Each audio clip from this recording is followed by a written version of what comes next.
Hello, everyone, and welcome to the East Brunswick Advisory Health Council's Wellness Spotlight. I'm Dr. Ken Friedman. Who was the first person to practice yoga? The answer may be lost in the sands of time because yoga is over 5,000 years old. Today, over 30 million people practice yoga on a regular basis, and the numbers are growing despite its existence for thousands of years. Why?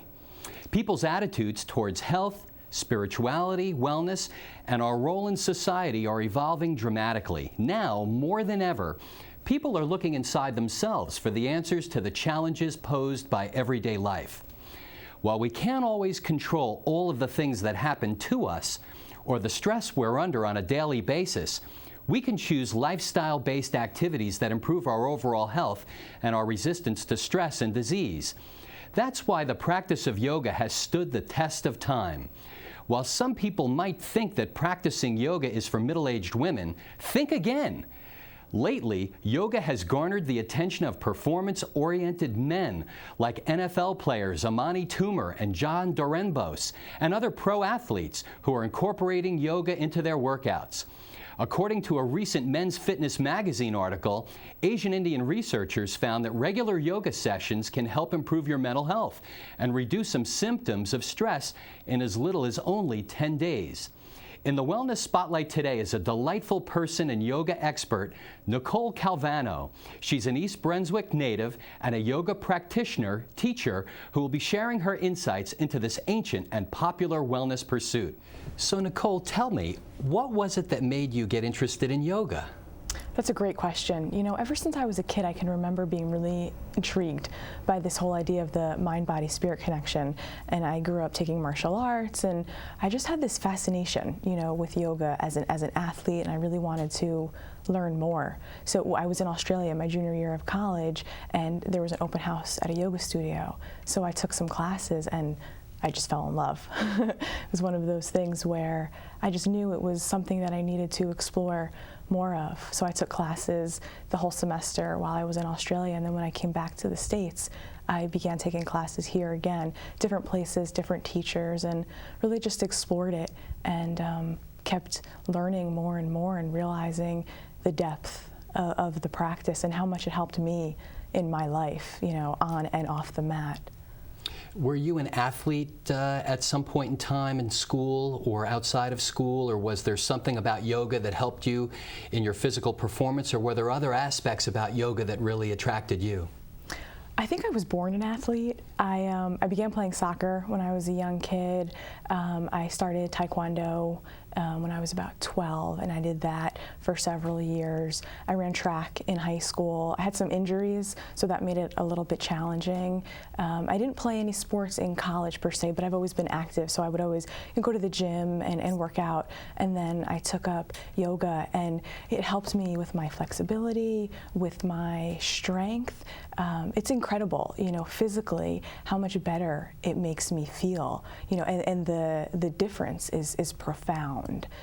So it definitely helps me physically and mentally as well, because like I mentioned about the whole mind-body-spirit connection, you know, in learning the flexibility and the strength and the balance in my body, it really helps me to be better equipped at life, with being flexible as different situations arise, and, you know, having the strength to cope with stressful situations, you know, that happen in life, and being able to balance the different aspects of different events, you know, that happen throughout daily life and different stages.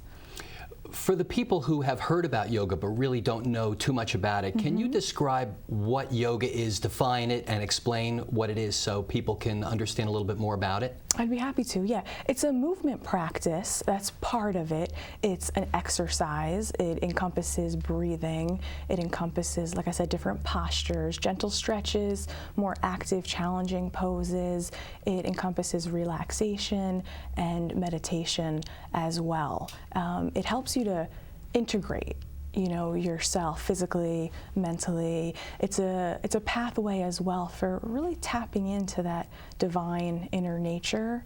So it helps you through, you know, the movements and the breath and the meditation, really learning to relax and find that inner peace and calm. It's excellent for physical exercise. And then, you know, like I said, mentally as well, and helping you to connect with that inner spirit that we all have laying inside of us.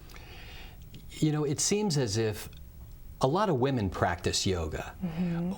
Why is it that yoga seems to be associated with something that attracts a lot of women? You know, now you hear a lot more men getting into it, right. But it has a reputation in the past of attracting more women. Why is that? I think men see it because there's a nurturing aspect of yoga, because yoga is a personal practice. You know, even if you're in a large class, it's as though in a way you're the only one there with the teacher, because it's very individual. There's no competition. And there's a nurturing aspect to it, getting to know yourself. And I think that's associated with wimpiness for certain men, you know, especially, you know, for masculine men who have to be tough. Yoga really helps you work through that barrier of toughness to find that gentle part of you. So I think because culturally, in a lot of ways, there's that stereotypical, you know, manliness that, you know, you can't show your feelings and you have to always be strong and tough and have that hard exterior. And yoga's all about cultivating that sense of flexibility. So, you know, almost like, for instance, ballet is a good example, whereas men look at that as that would be a sign of such weakness and, oh my God, like I could never admit to, you know, enjoying ballet and be considered a man. So I think it's just that, but I think it's a big misconception. You know, like you said, you know, a lot of women benefit tremendously from the different strengthening aspects of yoga, whereas men, because they're so focused on lifting weights and getting stronger and building, you know, large muscles, they're not flexible to move throughout life. I mean, one, it's a great source of injuries, actually, when you have all of that brute strength, but your muscles aren't flexible to be able to go with the flow. But I think it's terrific for men. I have a friend, her husband is a professional firefighter, and he actually came to me, a firefighter, and said, look, could you teach me yoga? Because I feel my body getting really tight, and I want to stay feeling young, and I want to stay in good shape, and I noticed that going to the gym and working out is not enough. And I was speechless at first. But I was so happy, and I was so glad that someone who is a quote-unquote manly man really saw through yoga as the misconceptions that you addressed. That's right. In our discussions in preparing for the program today, I shared some of the observations that I had, even in my own practice, taking care of patients, where I found that women have great flexibility, but some challenges with strength, and men, on the other hand, as a general group, don't really have much of an issue with strength, but they have issues with flexibility. And what I love about yoga is that it gives a person the ability to be able to address both things. Exactly. Can you talk a little bit about how it works? How it works? Sure. As far as, would you like me to go through what a typical yoga class would be like? Well, how would yoga affect a person's strength as well as their flexibility? Because most workouts don't really handle both elements, but yoga does. Right. And you don't really need a lot of equipment. You don't need to buy expensive Pilates equipment, or you don't necessarily have to join a gym, or equip your basement with lots of equipment that's going to wind up being, you know, something to dry your clothes on one day if you don't use it. How true. So how does yoga work to be able to do that? Okay, that's a great question. Thanks for clarifying that. It's a really truly integrative practice. So there's gentle stretches, you know, in the beginning there's warm-ups and there's stretches to really just focus on the flexibility and there are some poses that are much more challenging. They encompass flexibility and, you know, helping to loosen up your muscles and such, but there's also a strength component involved. So it's like this fine line of balance in the different poses between cultivating flexibility, but yet also generating a sense of strength. So they really go hand in hand. You know, there's the breath is carried with us throughout the practice, from when we begin to when we end, when we're starting out, you know, getting centered. I like to call it coming home to ourselves as we sort of let go of the outside world and really become aware of our inner experience. And the strengthening aspect is brought in through the poses. And, you know, coming back to this idea of the mind, we don't realize how vital the strength of the mind is as well. You know, a lot of people feel like they can't meditate because they don't have the strength to calm their mind, you know, but yet there's a connection. As we strengthen our bodies, it really spills over into the mind as well. So, you know, weakness is all relative, but it's interesting how weakness can show up not only in the physical aspect, but it can also impact our mind. And we don't realize how building a stronger physical foundation by merging this practice that integrates flexibility and strengthening through to the different postures and whatnot, that we really help to become more whole and complete in a lot of ways that we wouldn't otherwise have access to. How does someone know whether or not they're in shape enough to be able to do yoga? You know, especially if somebody's never done yoga before, or if they've had a history of neck or back problems or extremity problems, they have sore shoulders or knees or ankles. I know that yoga can help people with a number of different types of maladies, but how does somebody find out whether or not they can do it and do it safely, especially since it involves both stretching and strength? You know, that's a wonderful question, and I'm so glad you brought that up. I believe that yoga is for everyone. One of the beautiful parts of this practice is that it's really tailored to meet individual needs. You know, there are different props that we use that help people of various levels and abilities to be able to do the same pose. So it might look a little different on you per se than it might on me, but we're still getting the same benefit out of it. So because there's all different types of yoga as well. I mean, there's gentle yoga. There's what we call restorative yoga, which is almost no movement. It's really just laying or holding still in certain very relaxing poses. So it has the same impact, but there's not a lot of effort involved. And then there's, you know, there's power yoga, there's chair yoga, there's all level yoga. So one of the important things too when you're taking a class, especially if it's for the first time, is to talk to the teacher in advance, because as a teacher we need to know if someone in the class has any injuries so that we can be aware of that going in and that we can provide modifications. Especially, I typically teach all level classes, so I have, you know, younger people, I have middle-aged people, I have seniors, I have people who have histories of different physical injuries and whatnot, but we're able to make it work. You know, and there's a lot of self-responsibility in yoga as well. It's not just about the teacher leading, because I can give suggestions and, you know, I have my area of expertise, but I'm not in your body. So I don't know how a particular pose is feeling for that person. So if they're feeling pain, because we don't ever want to feel pain in yoga, it's up to them. There's a level of responsibility on their end to say, hey, wait a minute, this isn't feeling good. I'm going beyond my own limitations. I need to ease up.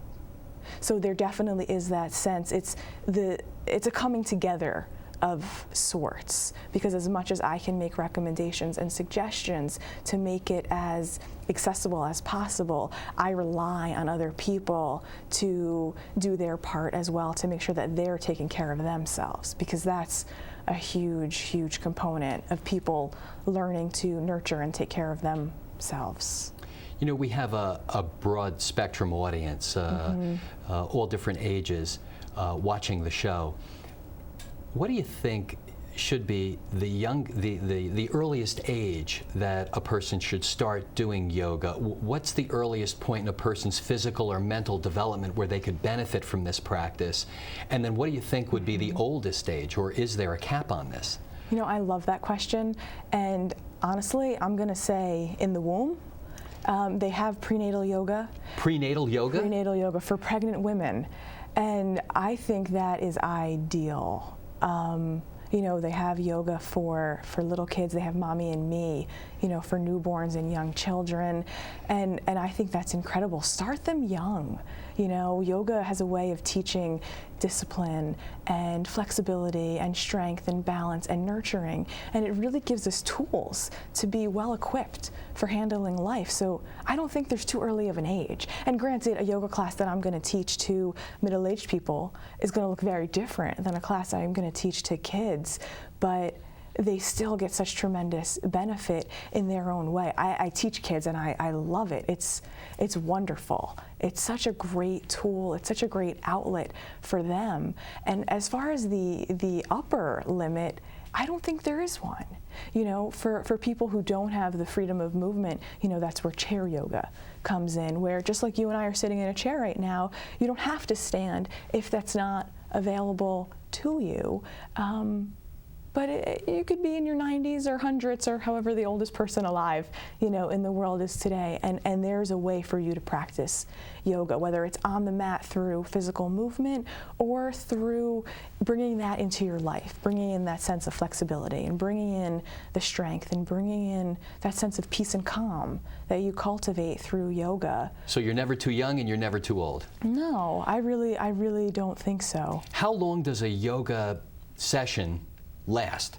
The more you do it, the longer you do it. Is it better? You know, is there an ideal amount of time that a person should spend, or is it dependent upon how knowledgeable you are in the practice? Should you start out doing it less time or more time? What is your opinion on that? Okay, great question. For children, a standard class is going to be 45 minutes. That's about how long their attention span goes, and that's a good amount of time. For adults, anywhere between an hour to an hour and a half, because there's such it's a journey of sorts, I'm going to say, a yoga practice, a yoga class. So you really need to give yourself the full experience and to really take advantage of the opportunity, an hour to an hour and a half. An hour and a half is great. I know that's a little long for some people, but the time goes quickly. And you feel so good when you're done that it was well worth the hour and a half investment. Nicole, could you, in about a minute or less, could you share one last thought about yoga that you could share with our viewers that would tell them something that they don't know about the practice of yoga and why it would be beneficial to them? Yeah, I'm really happy that you asked that. The most important thing I would say is I can't emphasize enough for people to take time for themselves. I think one of the biggest reasons, especially, you know, in our society, time is a big factor, you know, whether it's time, resources, whatever it may be that stops people. I want people to know that yoga is not just, it's for everybody, and it's more than just this time on a sticky mat doing a bunch of fancy movements. Yoga helps us to be able to cope with and deal with our stressful, busy lives. You know, we're so quick to make excuses that we don't have time for ourselves because all of our time is devoted to taking care of everyone else. But really, you can't be the best parent, coworker, spouse, friend, sister, daughter, whatever it may be, if you're not taking care of you first, because if you can't give something that you don't already have. So this idea of coming back and nurturing ourselves and being the best selves that we can be and being happy really helps us to be better functioning individuals. So we're doing not only ourselves, but the people we know and the people that we don't know a disservice of sorts by not giving ourselves that time. Thank you, Nicole. Okay. Thank you so much for sharing your time and your expertise with us today on the Wellness Spotlight. We really appreciate you, Nicole Calvano, yoga teacher, yoga practitioner, and East Brunswick resident. Thank you so much, Dr. Friedman. It's been such a pleasure to be here with you today and to be able to share my passion with the community. I appreciate it. Oh, you're most welcome. Great. Thank you. This concludes another segment of the Wellness Spotlight. I'm Dr. Ken Friedman, president of the East Brunswick Advisory Health Council, reminding you that wellness works when you work it.